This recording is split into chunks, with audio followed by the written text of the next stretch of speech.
So it's a hot Monday here on Footy Prime. Welcome everybody who's listening. It is the Footy Prime podcast show with me, JC. It's all about JC. Hey, what does JC do on the Footy Prime show? What doesn't he do? Get them sandwiches for lunch. Pretty much it. Boy, let's get this party started. We got a great show today. Dan Wonger with deluxe cheese and Sharms has eyes, etc. Amy Walsh has ears, and Craig Forrest is a torso the size of a horse. If that answers your question. That's what JC does on Footy the Prime. I think someone got his feelings hurt. He got prickly, didn't he, using that word? Does JC be? JC got called out JC. Someone called out JC. Do we have the comment up? Do we have the comment available? I don't know where it is, but it was funny. Yeah. Someone said, what does JC contribute to the show? Well, now you know. And then a couple people said, well, he does this and does that. Like they defended him. Yeah. Oh, that's sweet. Some people said he's tech support. Yes. He's much more than tech support. Yes. No, the thing is, people must Dear realize listener. JC contributes obviously the comedy factor, but he is also the guy editing the damn show. Mm-hmm. And listening to what's being said so he can edit the damn show while we're recording. He's not here necessarily for his football soccer expertise, although that is growing Vast. by leaps and bounds every pod season. Vast. Oh yeah, he's a professional and expert on Estonia football And betting. So yeah, give JC some love.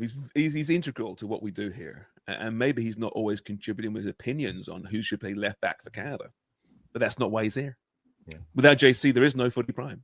But do you really need a left back, though? I mean, not necessarily. Couldn't we just, wouldn't they just be better if they were just left back at the dressing room? Am I right?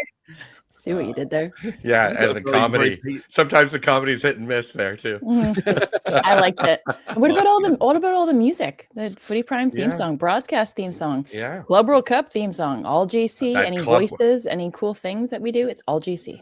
That's right. And after we did the podcast yesterday, I was singing the Club World Cup song. It was an earworm all day, and I said to Craig, because Craig crashed at my place, and I just said, dude, he's got these little rhymes that stick in my earworm head all day. I even catch myself for a while. I catch myself singing the Footy Prime theme song too. So do I. Well, that one I was working on the Club World Cup song for about 3 months. I had to get really as deep as I could into the lyric. I had to look at all 32 teams and be like, okay, I got to sort of get the. There's 48. Everybody, join the club. It's the Club World Cup on Footy Prime. All 32 teams. Everybody, join the club. It's the Club World Cup on Footy Prime. It really is an earworm. Everybody, join the club. It's the Club You have World to Cup turn it on off, Footy or it Prime. just keeps looping. I do. I'll pause Yeah. it. There we go. Okay, good. Yeah. But yeah, that one, even after the Club World Cup, which, by the way, in case you didn't know, you can watch and stream for free on DAZN. So sign up for free. Mm-hmm. It's incredible. But even after the Club World Cup, I'm going to be playing that on this show a lot. And maybe we can have the English Premier League on Footy Prime, or really the FA Cup on Footy Prime, or whatever you want. Could be anything you want. But we need that tune, because that tune, I love it. It's fantastic. But JC, we love you. Everyone loves you apart from that one person. No, he was just asking. He could have been asking a very. No, that's fair. What does JC do? He doesn't contribute.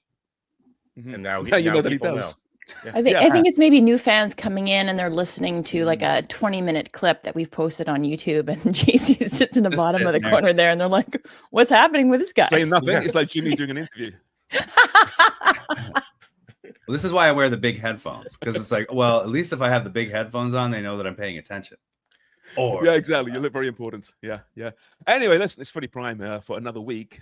We will have our Club World Cup mini pod as well, dropping later today. I have a concern that as soon as we record today's podcast, there will be an update on the Jesse Marsch situation. That's my concern. If something big happens, with every chance we'll do an emergency pod at some point later today. Whoever's available, but we'll see. As Craig mentioned on, was it Saturday? Craig Forrest reported, because Craig Forrest found out that we'll find out on Monday, and today's Monday. That was Friday, actually. Was it Friday? Craig Forrest found out about this. Yeah. Mm-hmm. Good for you, Craig Forrest. Craig learned. Craig Forrest has learned. We'll find out more on Monday. Yes. Craig's hearing, right? Not Footy Prime, it's Craig. Yeah. If there's anyone that needs to be thrust into that spotlight, that's not motivated by himself and his need for all of those clicks and that attention, it's Craig Forrest. No, he will do the thrust. It's Greg Forrest. With one R. That's right. Yeah. And Craig Sutton. That's right. That's right. That's right. Someone sent a message in saying, referring to Mr. Sutton. And he thought he thinks you're Greg Sutton. We look a little bit alike. It was the mashup. It was Craig Sutton. Is it Craig Forrest or Greg Sutton? Yeah. It was brilliant, though, because, I mean, listen, we love Suts on this show. Legend. It was so funny that Craig's getting mixed up with him, though. It was going to happen at some point. It's inevitable, wasn't it, really, I guess? Yeah, that was very gigantic amusing. white guys. Yeah, exactly. It's true. But, so we'll find out more probably today. If we don't find out more today, then what Craig Forrest learned was wrong. Incorrect, and we'll hammer him. No, I said it's likely we won't hear anything before Monday. That is exactly what he said. Loophole. That can linger into Tuesday. That's right. Likely, it's a powerful word. Likely, yeah, it extinguishes any doubt. But we'll find out. Now, I know Jesse Marsch did speak to TSN and Maddie Shinetti about this. And we got the clip here. We got the not a clip. We got the here it is. So Jesse Marsch told Matt, we've had some dialogue with Concacaf. Some things have been withdrawn from the report that were inaccurate from Concacaf. We hope they recognize there was no wrongdoing, and we just want to move forward. And we're hopeful everyone was on the same page with that. We were submitting something today, Sunday, and then I'm expecting a relatively quick ruling. So obviously they defended themselves. We shall wait and see, because what Dubs said on Saturday, or was it Friday? I can't keep track of days now. That a lengthy ban could potentially bleed into the World Cup. Dubs was the one who brought that up on Saturday, but you weren't there. Did you listen to our podcast? I did. Amazing. I thought it was very good. You referred to it. It was. Mm-hmm. It was better than I thought it would be. Me too. But I was hosting, and that's why it was odd for me. I know. That's why you had like that hesitancy around it, but you were terrific. Oh, okay. Thank you. I especially loved the mixed metaphors. If I'm going to bring something to the table, it's mixed metaphors. But I don't think there's much more really to say about it until we know more, right? Because this could be dated in about 6 minutes. Yeah. I think it's still going to be huge. Sorry. I don't expect this. They might get him to give one more game and a fine, maybe, or something like that. I think you're right. Well, it sounds like the way it sounds, though, is a big overreaction from everybody. It sounds like he was super annoyed. Hey, like I was saying to Craig, super annoyed that he has to move again, because that's what it sounds like happened. They asked him to move after a different person, perhaps, had already placed him somewhere and said, this is where you're supposed to go. Halfway through, I would argue probably halfway through the match, like the match is going on, and someone said, you can't be here. And they're like, well, fuck off then. Fuck off. You don't know whose language is who. Fuck off, taken as a, this is going to be an argument. It can be an escalation. It can be a defensive fuck off. It could be whatever it is. I don't think he said fuck off. I'm just saying that tone can be interpreted in lots of many ways, right? And if you think he did say fuck off? I would. Yeah. I mean, it depends how it's delivered. Oh, yeah, that's my point. That's fine. Yeah, there's so much nuance. If you go fuck off, then that's too much. Yeah. And I don't think he would have said that. But are you kidding me? Come on, fuck off. Yeah. Or even like, are you fucking kidding me? And then they construe that as abusive language. Yes. Right? Yes. Yeah. I mean, if you're a little bit thin-skinned, curse words can offend you. Hope we're getting past that a little bit. We drop a lot of curse words in this show. Yes. Well, I think we should do, how they do those reenactments? I think tomorrow we should, when we learn more, we'll do a reenactment like those. There's pseudo documentaries, but they show the people while they're talking about it. So that you need real actors, but they're always B, C level actors. So I think that's what someone we should who can do impersonations here. Yeah, who can contribute to the show for impersonations. Who would that be? I wonder. Well, actually, Dubs with her hockey accent. We could do Jesse Marsch with a full Dubs hockey bro kind of thing going on. I was surprised. Jesus Murphy, you guys, come on. Don't be a fudgesticle. What? This is balls. Imagine it was something like that. And Concacaf's like up in arms. He used the word balls. We didn't know what he meant. But yeah, like Craig said, let's hope it's not much. I mean, I don't think any chairs were thrown. I mean, as far as I know, it was, well, like I said, let's not talk about it until we know more. And here we are talking all about it, but that's fine. Yeah, but what I wanted to add earlier is that what I don't think will be dated is the language used by Jesse Marsch. I think he's got a great ability to talk about something in language that sounds casual and off the cuff, where it's clearly been rehearsed on the internally with Canada Soccer about how they're going to publicly respond to all of this before a decision is made public by CONCACAF. So it's the first sentence. So we've had some dialogue with CONCACAF. Some things have been withdrawn from the report that were inaccurate from CONCACAF. Like, that's a relatively simple, innocuous sounding sentence that is very measured. The words are well chosen. And I think it's impactful because it means that what they've stated does not at all align with what Canada Soccer's perspective and Jesse Marsch's perspective is. So that will remain relevant, I think, regardless of what the ruling is. Yeah, I think you're right. I do hope that this doesn't de-Jesse-ify Jesse, because I like Jesse. I like the way that he's happy to talk and be very honest and be passionate. And I know it can cost his team sometimes, Craig. We've seen that he's got to maybe temper that a little bit, perhaps, on the sidelines. We don't want to lose him for more games. But I think he's brought a personality to Canadian soccer that was needed. And I hope this doesn't take any of that away. It's not an easy job. There's no question. I mean, you look at what happened with John Herdman and, making some comments in Qatar about, certain things about Croatia and various things. You have to be very, very careful, and people jump on it all over it. So it's a tough job, and he does comment, and he's good at commenting on different things and being very open about what's going on with the national team. But at times it can get you into trouble, and as we've seen. But I think what we liked about John Herdman and what we really enjoy about Jesse Marsch, the similarities in those two personalities, is that it gave us as Canadians license to have that swagger and to have that brashness and to have that confidence.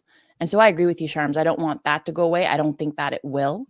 But what was interesting when he was speaking to Shinetti yesterday, I believe it was yesterday, we're Monday now, so Sunday statements that were maybe alongside that official one by Jesse Marsch referring to the CONCACAF ruling, was him saying that, the first match against Honduras was their best performance under Jesse Marsch when you look across those 90 minutes and the players that were deployed.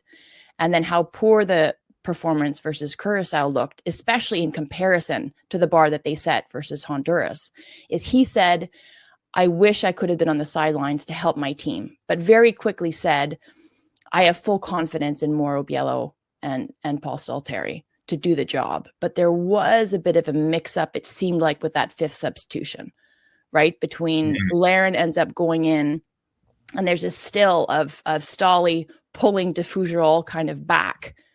But I think that really does, it's overly simplistic. It does a disservice to the assistant coaches and Mauro Biello, who's the head coach, in lieu of Jesse Marsch being able to be there. Because I think there's, and going back to like the prickliness of Jesse Marsch in response to that question by the English media member saying, like, do you have a plan B? I think he bristles in part because of his experience at Leeds with English media, but also because there is a plan that's clearly laid out, right? You'd be, I think, silly to think that they don't have an idea of what the game state is going to dictate in terms of substitutions. If they go a goal down, if they're a goal up, they're managing the heat, like there's a plan in place. So it's silly to think, like, in that moment that Stolly and Moro Biello fucked that up because Jesse wasn't there. Like that's just not the case. Mm-hmm. Like, I mean, they have a clear plan, and even though Jesse can't communicate with them there, those guys or like the players are in good hands surrounded by those two. And I would be very surprised if it had gone any different if Jesse Marsch had been on the sideline. Yeah, we saw that comment there from a listener. Sorry, I took it down, Sharms, just because I didn't. I don't know who saw it, so I'll pull it back up if you want to. Yeah, I mean, I won't read the whole thing, but I mean, essentially, just Cryops, long time friend of the show, talking about how frustrated he was by that situation. It looked poor, it looked like kids coaching, right? But yeah, like you said, Dubs, I'm not sure Jesse being on the pitch or in the box, it would have been much different. That kind of stuff happens sometimes. Mm-hmm. And it wasn't a good look. And it shows that, you know what, we're not perfect just yet. Canada's not perfect. I think there's I mentioned it on social media that the dropping points to Curacao, not the worst thing in the world. A lot of people assume wins every game now from this team. And although we're getting a lot better and we're improving all the time, we're not there yet. We can't be assuming wins against anyone. We could be favored against certain teams, but the assumption of winning every match, unless you're called France or Spain, not going to happen. You also, Sharm, said Rome did not fall, which I thought was an interesting take, just because, to your point that you just made, we're not. You can't sit there and say, oh, we're going to win 2-0 against every team, right? An easy 2-0. Middle of Houston, 48 degrees, humidity 96, feels like 96. You know, like there's bad, all of the above, right? Different rotation, almost a complete five players, right? We said almost a complete different team because of the chemistry, not just, hey, you can bring 5 people on and they can all fit, or they can all be completely discombobulated, right? And that's how they looked on a lot of the time. I know we talked about the goalkeeping. We had some comments regarding should it be Dane St. Clair or Max Crepeau, Philly 466. St. Clair should not be the number one option for World Cup. Saying it now. Stefan Wolf. I like that name. Me too, Stefan Wolf. So terribly wants him to be number one. Philly 466 responds to Stefan Wolf. Yes, that's what I'm afraid of. Super important game. And I can envision St. Clair making a bad decision or not making a single save like he usually does on penalties. But who does usually make saves? But what do I know? What do I know? I like the way that Philly 466 ends each comment with a saying it now, or what do I know? It's almost Craig Forrest like, right? Craig, almost. Is this your alter ego? Are you Philly? Yeah, I'm Philly 466. It was obvious. But I think we discussed more rotation for the match on Tuesday. Will Max get in there? Craig, you're thinking that there's a good chance he will? The Max will play the next game? Yes. Yeah. I think Max will play the next game. What's the weirdest thing, though, about 2 games in is that they rotated the team for the second game, not the third game.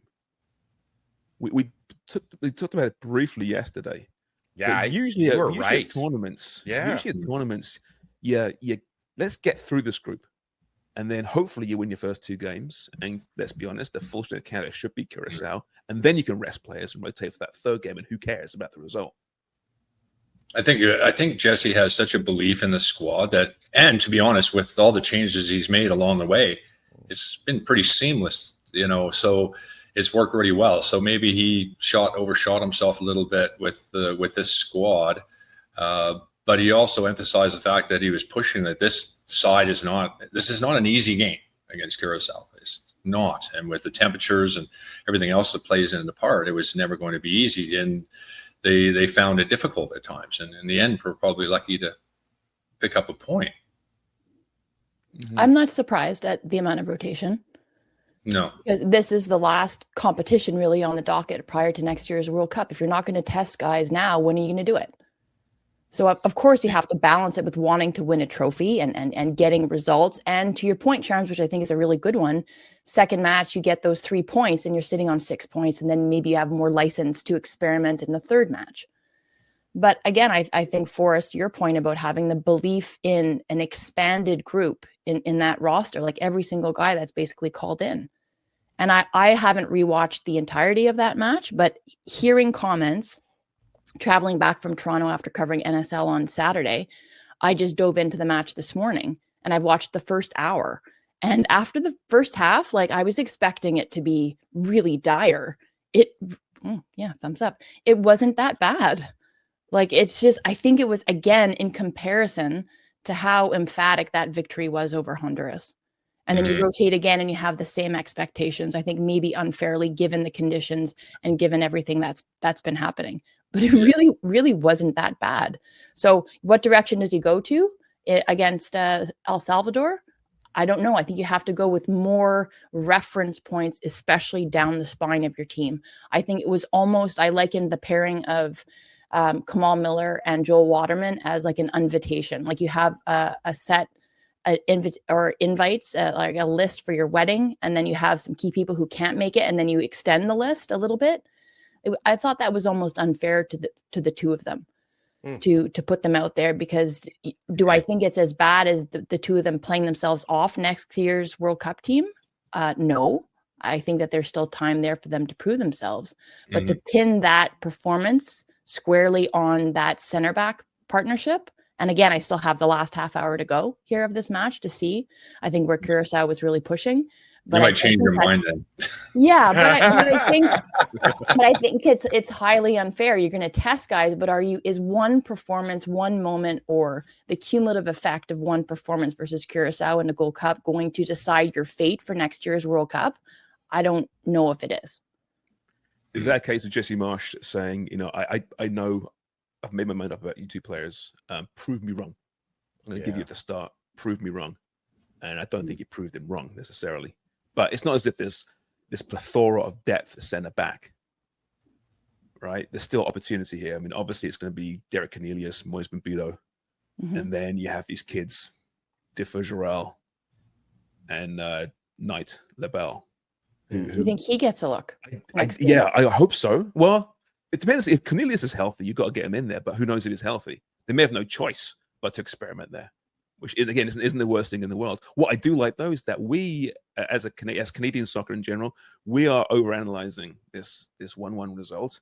You know what? That's what football nations do. Yeah. That's what we do. It's good. It's not a bad thing. Yeah, they set their own standards, and they've been very high. So we're holding them to those standards, and that's what happens when you do that. That when you dip below them, you're going to be criticized for it. It was also a little disappointing, Dubs, your take, because it was so measured. There was no hotness to it. There was no spiciness to it. It actually made full sense. And once again, was the voice of sanity for Footy Prime. So we need to work on our Dubs, where's your hot take? Your made up performative side, because that's what we need right now. I know that's what we need for the clicks, right? Because if you give Kamal Miller a run out, right? I think he's got, I heard on a call, it's like 6 or 7 appearances under Jesse Marsch, but I don't think very many as a starter. So if Derek Cornelius is healthy, you've seen Waterman. Now you've seen him as part of the Canadian Shield. You've seen him as part of the Gold Cup. You put Kamal Miller next to Derek Cornelius, all of a sudden he might look a lot better. Yeah. That's true.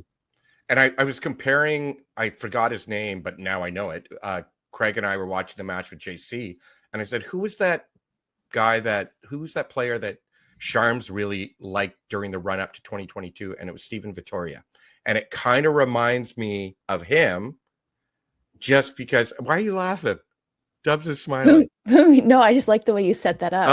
Oh, okay. Only because athletically he wasn't there, Stephen Vittoria, anymore, but he offered this stature and this size that was a little intimidating. I'm not going to back down. I think Kamal Miller, if he gets his fitness back, because he was injured a lot, if he gets back to a place where he was kind of like the 2022 Kamal Miller, where he's playing the angles properly like Vittoria did, I think he could be not special to the team, but really that voice of experience. And hey guys, let's calm down. I don't know, but it seems like he's in that place, because I know right after Vittoria, that was kind of, hey, what's he doing now? Because that was like his heyday. for that team, right? Mm-hmm. So I wonder too if the fact that he's left-footed is something that Jesse Marsch is considering based on opponents they might face, right? That depending who's to his right, if that gives them something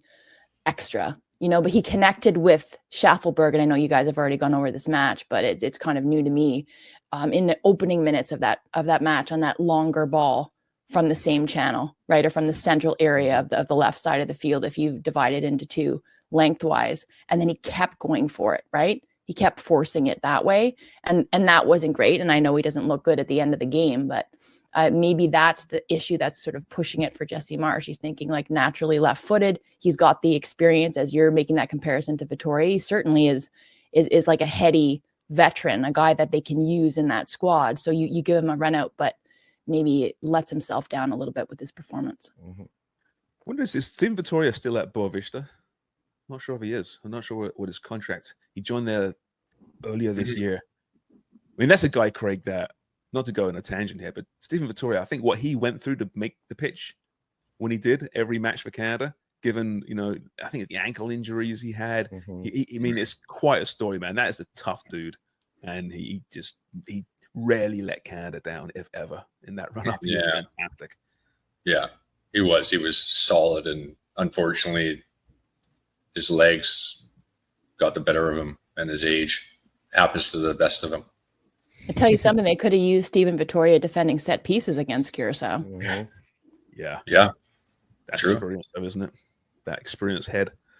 There was a great concern I noticed, actually. I didn't think this experienced head. That could go in a lot of different ways. Like, will give me another way. I don't get it. No, I will not. We get pulled straight into the gutter, Sharms. Straight into the gutter. Dubs, you put this comment up. There was apparently a big commotion and grave concern amongst the proletariat over the weekend. You have to explain this one. I don't know. Yeah, this was after Saturday's Club World Cup podcast, where it was me and JC and Wonger and Forrest, and there was panic from, I don't even know how to pronounce this person's name, Dalmastia 32. Where's Sharms and Brennan? Answer by Tenerife, or Jimmy's probably broadcasting Sharms and Pies ? And also eye roll maybe. But I think you're missed, James Sharman. I think you feel like you're not when you're not around, but it's nice to hear that. It is, because I would never think I'd be missed. See, I went the other way. I went to the defensive way, like JC did when he heard he was bashed for once. I was like, we do one show without those motherfuckers, and immediately people mention it. And I'm like, fuck. In fairness, usually if I'm missing, it's because of Pies. It wasn't this past weekend. I had a family in town. That's why. But usually it is Pies. Jimmy, who knows why? He's busy. He's very busy as well. Jimmy does a ton of stuff on One Soccer as well. He's got other stuff going. So we're all very busy people. And that's the reason if occasionally we're missing. I think Jimmy's got some TFC thing this morning, I think. Yeah. 20th anniversary or something. Oh, surprise TFC thing. Thanks, Sharms. Huh? It's a surprise. Oh, is it a surprise? Is it? No, I don't know. I don't know. Who knows? I don't know. That's good cover. Oh, I just heard something. I don't know what it is. We got some comments about our Promise David interview, which again, if you haven't listened to it, please do, because he's you'll hear from the comments. John Wilson, 121283. My guy, what a massive character he's got at a young age. Very easy to root for. I sincerely hope he never loses his sense of humor, joy, and enthusiasm, which we see a lot of footballers coming through the ranks, and they're full of energy, and then they get broken down by the machine. Let's hope that's not the case with Promise. I got to tip my hat to you pros. I watched the replay of his goal, his win against Honduras, and can't tell the difference between him chipping the keeper and kicking the ball into the turf to make the ball hop over the keeper. That's the benefit of the time in the trade. So that's some love there to Dubs and Craig and to Jimmy, which is nice. You do see certain things that us idiots wouldn't see. I have to give full credit to Forrest on that one. I mean, I picked it up as well. You look at a guy who's so technically gifted and adept at finishing in the box, and you look at the way he strikes it, you think, hang on a minute, let me see that again. And then I saw it, but Forrest, I think as a goalkeeper, picked it up instantly. Well, we it's in the interview, obviously. So if you haven't heard his breakdown of that goal, it's fantastic. It's his Promise's breakdown of the goal. And actually, I put it on socials as well. I think last night. You can probably find that on your TikTok and your Instagram, etc., etc. So it's just if we could just play the bloody highlights while he actually. I was thinking about this, man. How good would that be if we could play the highlights of that goal as he's breaking it down? But we haven't got the rights to that, although we're available. But as far as his enthusiasm goes, I don't think he'll lose that. I honestly don't. I think he's been up against it since before he was born, and I think that he's always been the underdog, and he's just fought through it. And he's got a great attitude and a sense of loyalty and work ethic. He's got everything it takes. I just a big fan of his, and I hope he is successful. And he would start a party with Michael Jackson. That's what I took away from Yeah. Yeah. Yeah, that's right. Ron Osero says, I cannot wait to watch this guy develop more Canada's top goal scorer in the future. One thing I want to say about this is let's not put too much pressure on the guy. He looks really good. He's had a fantastic season. He's got a new contract at Union de Saint-Gilloise. But let's not elevate him quite. I know it's easy to us fans to say this guy's going to be the top goal scorer. He's going to be the best player in the history of Canada. Let's settle down a little bit. John David's still quite young. He's not going anywhere. Right now, he's smashing the goal scoring records for Canada. So I can't see promise, even if he gets starts. He's not even starting games at the moment, right? So let's just let him mature and find his way before we elevate him too much. But I get the excitement, and I'm happy we have excitement because we like shiny things in Canadian soccer. And let's keep them shiny until they're not. And then we'll hammer them and destroy them. Till the next game. Yeah, exactly. I think he'll stay measured though, but he'll also welcome that pressure because, as Forrest saying, he's got the right attitude, the right approach, and he just be like, "Bring it on! I'm up to the task." And that's the type of energy I think that he exudes. That said, when Ali Ahmed comes on, just I think 55th minute in that Curacao match, I would have loved to have seen that be a promise, David. I would have because I think we've seen enough of Tanny to know what he can offer. I don't know if he was as effective against Curacao. Give Promise a run out there. Let him close out that match. Inject it with that energy and that swagger and something different. And John David, I think he's shown that he can work well with him. And that's what you have to prove, but also that you can put on your goal scoring boots and contribute no matter what type of match you're inserted into. Yeah, I wonder if the plan is to start Promise in that third match against El Salvador. Maybe that was always a plan. Yeah. Did you notice John David with a Sam Piet-esque shirt tuck? It was like firmly into his shorts. I was like, okay, I like it. Could be a French thing, eh? It fits John David, don't you think, though? Yeah. He's got an extra small boy's jersey on. It's skin tight. Yeah. He looks good on him, though. I know. I love it. But you can't do that if you're like tall and skinny, though. You just can't do it. You can only do it if you're kind of stocky. And John David's stocky and muscular. And Sam Piet is obviously stocky, right? It looks better. I'm still not a big fan of the tuck. I can't tuck. That's probably why I've never tucked, whether a dress shirt or otherwise. This is a whole Seinfeld episode. We know. I know. Right? The tuck versus the untuck at the end of the day.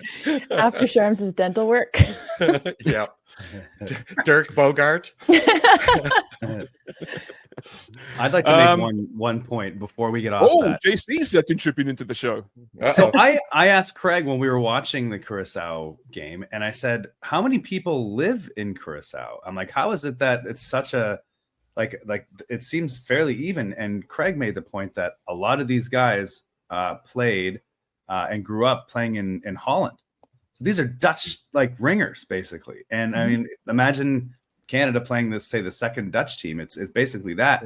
That blew my mind. I'm like, oh, okay, so that's why we're getting these, incredibly talented people in such a small pool of citizens. I suppose. We're seeing that happen right across Concacaf. With the relaxed rules from FIFA and being able to play for certain countries, they're being able to search the globe for people with backgrounds from that country. Whatever it could be, Bermuda, Barbados. I'm gonna go to China and start my soccer career. Gonna see if they'll let me line up. Yeah, it's not too late, Dan. Or Germany. You could play for Germany. There's a variety of countries one could play for. Yeah. JC, we got a looky likey, haven't we? Or we've got 3 of them. Oh, just sorry, I wasn't quite ready. Here we go.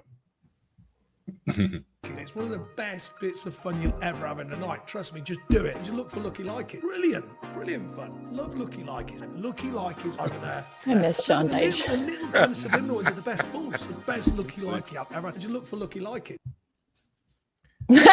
Very good one. Now, these are courtesy a viewer of ours, and we're so thankful for this viewer. These are absolutely brilliant. Spencer Moyes sent us Thank you, an email. Spencer. Yeah, so good. 3. So we got Carl Laren and Will Smith, and I tell you what, it's pretty From good. Bad Boys, I believe that's from Bad yeah. Boys too. Okay, and it's now pretty good, right? It's excellent. It's one of the best bits of fun you'll ever have in the night. Trust me, just do it. Just look for Lucky Like It. Way to contribute, JC. Technical. Oh no! Little kind of subliminals are the best balls. The best Oh, no. Lucky Like It ever. Just look for Lucky Like It. You didn't think this through, did you? Wait a minute. Something terrible happened. Yeah. Hold on. Should we keep talking while you figure this out? Yeah. Yeah. I'd like to Yeah. see Oh, there Will we go. Smith. Oh, And- hey, there we go. This is so Jonathan Osorio and Bad Bunny, Bad Bunny. Bad Bunny, who is learned this arguably morning is the rather largest, popular. biggest artist in the world, probably top 10 artists in the world right now. And yeah, like dead on. It's bang on, the hair especially. Can I ask about Bad Bunny? Like, what's with the name? Is there a reason for it? Yes. Not sure what that is, but there is. A reason. I just And know typical- Bad Bunny from SNL. I'm not Yes. super familiar with his Oh, music, right. but he's hosted SNL a couple times. Okay. He's a really funny young guy and very talented, I guess. As is Ozo. Yeah. Who had to leave early because of a lower Yes. body injury that it said sustained in practice, which Yeah, sucks. when Jesse Marsch even went into more detail, he said it was the last action of the last practice, I think, prior to the Curacao match. And he felt really disappointed, not only for Oso, because it would have been getting minutes in his 7th Gold Cup, which statistically is obviously impressive. And I think maybe would have been a record for Canadian players, but also would just the group is missing the solidity that he can bring sort of to close down a match. And last but not least, this is my favorite. Bits of fun you'll ever have in the night. This Trust me, one's just a do it. Just look close for to Lucky home Like It. footy Brilliant, primer one. Brilliant fun. Right. Love Lucky Like It. Lucky Like It. Um, over there. Not me and a giraffe. and we is it? promoted it yesterday. Best Lucky Like It ever. Just look for Lucky Like It. Dubs will like this too. Wow. So It's on the a left, boy. Yeah, on the go ahead. left is Kenny Banya from Seinfeld, who was a very hacky comedian. And on the right is our friend of the show, Ian Hume, who Oh my God, that's Yumi? yeah, That's Yumi before the hair incident. Yeah. so That's brilliant elbow comparison. amazing. We'll share these on social so people can see them. Thank you so much, Spencer, for sharing that those Lucky Lakeys with The us. jar is round. The mug is round. You should call it Round Team. That's gold, Jerry. Gold. Yeah, we need know Yumi what? to say that. We really encourage our listeners and viewers to do the work for us and to send such things in because we will use them. That was brilliant. Really love them. So thanks so much, Spencer. Okay, well, listen, that's Footy Prime for the first Footy Prime for another day. We have the Club World Cup mini pod as well today. And perhaps, who knows, depending on what happens with Jesse Marsch, an emergency pod. If it's a big deal, we'll do one. If it's like a one gamer or something, we'll just deal with it tomorrow, right? I think that makes sense. Yeah, we're But dropping it. if Rome is falling and he Yes. gets like a 10-game ban, which Oh, isn't going to God. happen, then we'll Right. jump on and do something. Make sense? Sounds Yeah. good. Like, we've got- comment, subscribe. Yeah. We're on our sign way. up to the zone. Yeah. So, how do you watch the Club World Cup? Well, that's you just sign up and subscribe to the zone. It's free. How much does for it the Club cost? World Cup. Nothing. Hmm. Nothing. Sounds You said fishy we're- to me. You said we're on our way, Wonga. What do you mean we're on our way? We're on our way on YouTube. We're now at Oh. 3,100 subscribers. Yeah. And so it's been a long road. And if we love bringing this content to you, our subscribers. Please help us out and subscribe. We do this for the love. Yes, it's a small business that we're trying to grow, and so help out a small little train that could get up the old tracks. Mixed metaphors. Oh my God! Bringing it on the counter. Do that. And we don't buy subscribers, so they are real. Well, we think they're real people. Well, we not yet, at least. Yeah, if we had the money to buy more subscribers, there's the irony in the whole thing. Right. Right. Anyway, that's Footy Prime. We'll chat later. Cheers very much for watching and listening. Bye. Soup's not a meal.